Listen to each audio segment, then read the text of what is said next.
Another West London VR course preview. Indy Velo. We zoom down to the velodrome. This is little loops. There's a loop around the velodrome and a loop around the lake that's nearby. So not a lot of climbing, but you do have to get up to the lake and then back up to the velodrome, both of which are inland, and of course throughout the island on the Indy Velo island. If you leave the coast, it's an island, it's poking out the sea, you're going to go uphill. So we're starting at the top of the hill on the velodrome. No banking on this, or at least not that I'm aware of. I suppose, no, I think it's flat. I mean, it could possibly have a very slight incline. But anyway, around the velodrome.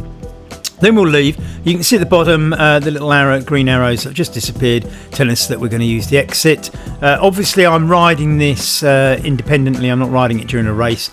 So it gives me turn-off options. In a real race, you won't get that, of course, because it'll predetermine your course.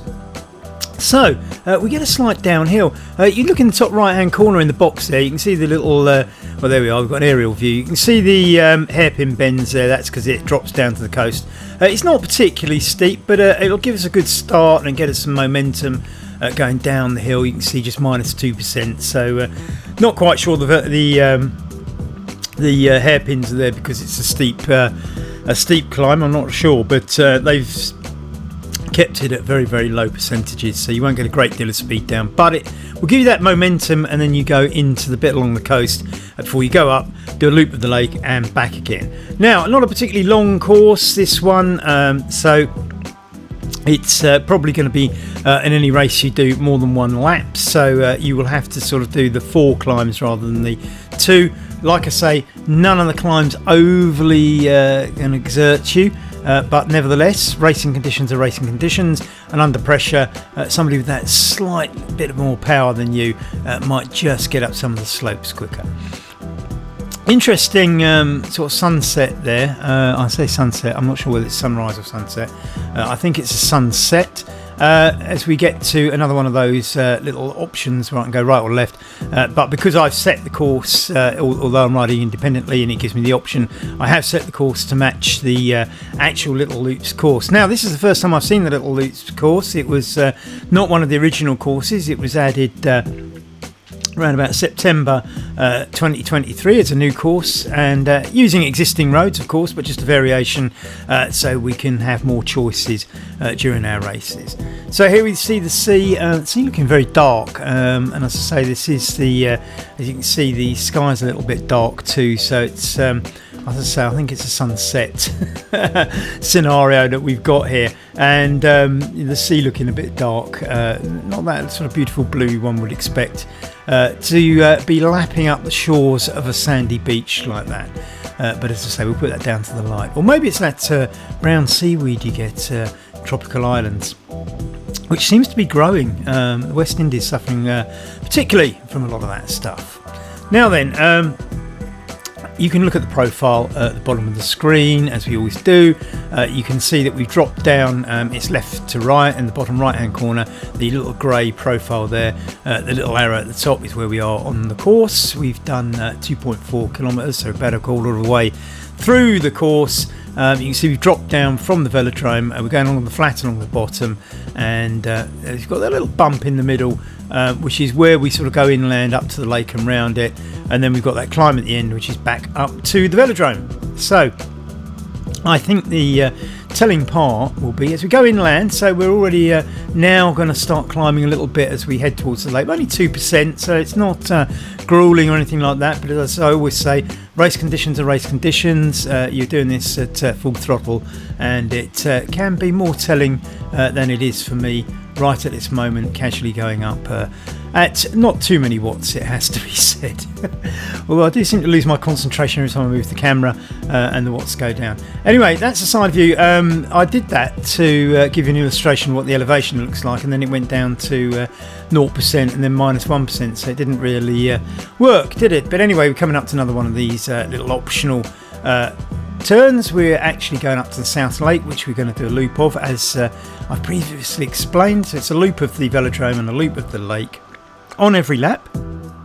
as the light seems to fade. The sky, interesting, isn't it? They've got that nice sort of pinky colour of the sunset hitting some of the clouds. There we are. This is the big lake. You can see we're sort of splitting around it now. And just that 1%.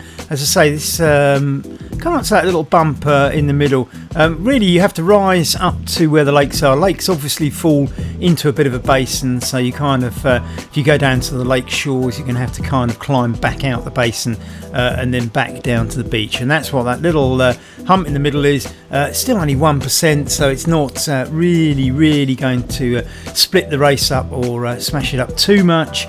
But nevertheless, attritionally, they can have their effect. And certainly on future laps, on lap 1, I'm sure you'll all whiz around this perfectly, but on subsequent laps, it might be a little bit different. So 3.7 kilometres into the race, not quite halfway round. Halfway is probably about where that little bump is in the middle. So that's coming out of the lake, I would suggest. But we are getting close to 4K, which is heading towards the halfway stage, of which you can see here now. We're going around the South Lake, turning again. This is because we're going to circle round the lake rather than go straight on back down to the coast. Or right back down to the coast, should I say. So here we swing around the lake shores once again. 4% here, and this is only really because it's rising away from the lake. The lake's on the hillside, so I suppose one side is probably higher than the other. 5%, but it's very short, so I think you really kind of just push hard there and get over that little ramp, down to 4% already, 2%, and as I say, short, but if you're not ready for it, you could get caught out. But then it levels out as you get to the other side of the lake, and we go along the other side of the lake at -1% at the moment, but slightly undulating. I wouldn't read too much into that. 4.4k, so we're halfway around the course, and you can see the big mountain on the horizon there. And we're going through one of those little start gates in a minute, so you're definitely over halfway stage if you're not really kind of clocking it. Halfway stage around a lap is before you go through this barrier. And in fact, in the races, you may or may not get markers that indicate where you are in the race. So here we go. I mean, you certainly get a flamme rouge for 1k to go, for example, in a race. Now then, 4.9, so we're in 5 kilometres in. We're sort of on the way home now, and if you look at the profile, it's fairly flat until that rise up to the velodrome. Now, you remember the rise up to the velodrome has those little hairpins. The gradient not too tight, though. It's only about 1 or 2%, maybe drifts up to 3, but you're kind of averaging about 2% back up to the velodrome. As you can see, it's a gradual climb back up. But of course, in the final lap of any race, that will be at full pressure. The loop of the velodrome is not all the way around the velodrome, so you haven't got one big lap to catch somebody up if you're good on the flat. It's only about half a lap or so, so the hill is going to be quite crucial. You can see it kind of levels off when you just get to the top, and as I say, that's about half a lap of the velodrome. Obviously, you'll go the whole way around the velodrome if you're doing another lap, but in that final lap it's about half a lap, and no first lap. It's not like Paris-Roubaix where you do a lap and a half. You just get the half lap and go round to the finishing line. So now getting a little bit of draft effect here. You can see in the top right hand corner the box there, the draft box with some green in it. As I'm sitting behind these riders, getting the benefit, they split off, less riders, but I'm still getting some draft effect off this guy, and it's doing me some good. But of course I overtake him and lose most of it, although some riders ahead still give me some draft benefits at the moment. If I overtake these two, I'm going to lose that. The wind against me, 7%, probably not quite a headwind, but coming in my direction. Not quite sure whether the sides of this gorge protect me a little bit from the wind. You can see the high-sided gorge there as we head down to the sea. But once we're in the gorge, it's the sea at the bottom. It's obviously a right-hand turn along the west coast, as the turning indicators at the bottom illustrate. A couple of riders go by, so I'm going to get the draft effect for the moment. But the right turn, let's see if they turn right or not. And one doesn't, and one does. So if I can be bothered to hang on this guy's tail, then maybe I'll get some draft effects sitting there at the moment, but not judging it, right, and going past him and losing all benefit of it. Let's see, do I just carry on, or do I sit back and take it? We're 6.4k in, 6.5, and the other rider coming back, so I might still get my draft effect if that rider goes around me, sitting side by side at the moment, but into a headwind at 6%, sorry, 6 kilometres per hour, I should say, and probably not the time to go on the front, although that's clearly what I'm doing. We can see the map above the top right hand corner again, the white line that kind of squiggles around. That's essentially the route we're following. We're still on the coast. It goes in and out of the inlets and the headlands, and it's not quite straight, but eventually we turn inland, do those couple of hairpins up to the velodrome, and I think that's where the race will be finally decided. There'll probably be maybe a group or two off the front, but I think any small groups will be decided on that ascent up to the velodrome. Nicely sitting on the draft now, getting the best of it, and this is a good tactic with a 6% headwind. Not a bad thing to sit on that guy's wheel, taking the draft.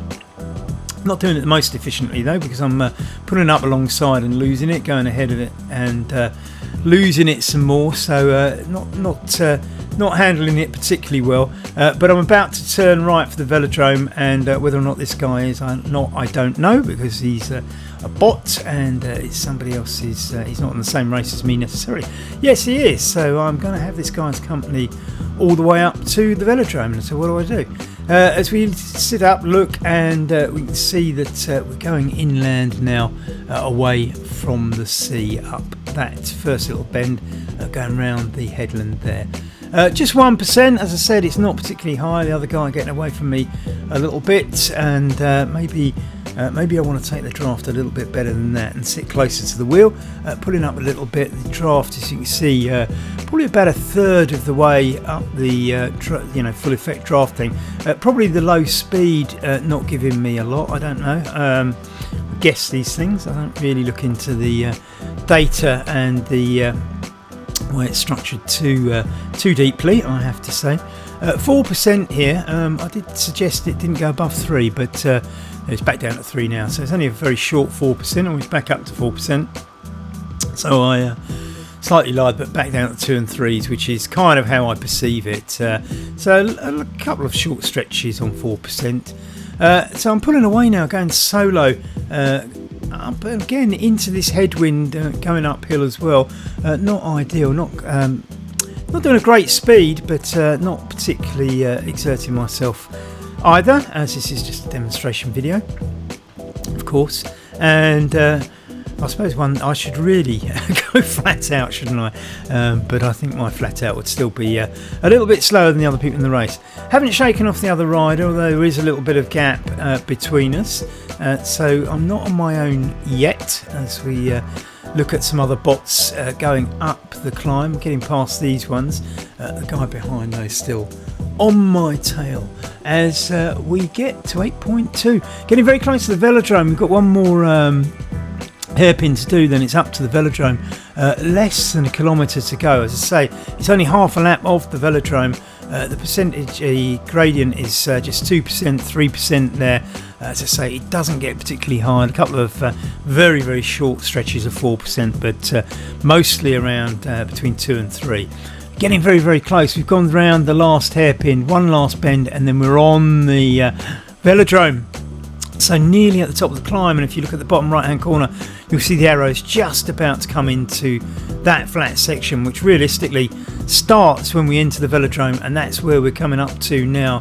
You can see the split in the road where you come off the velodrome and out, and we're going to go on the right hand fork, which takes us onto the velodrome for the anti-clockwise route around. And I say it's probably not even half a lap really, is it, as we go straight into the bend, up the racing a little bit and put out some more watts. Try and sprint around this and get the best of finishing. You can see it's not even really half a lap. Maybe it is, but it's not a lot. And there we are, and that's the finishing line. Good luck in the race.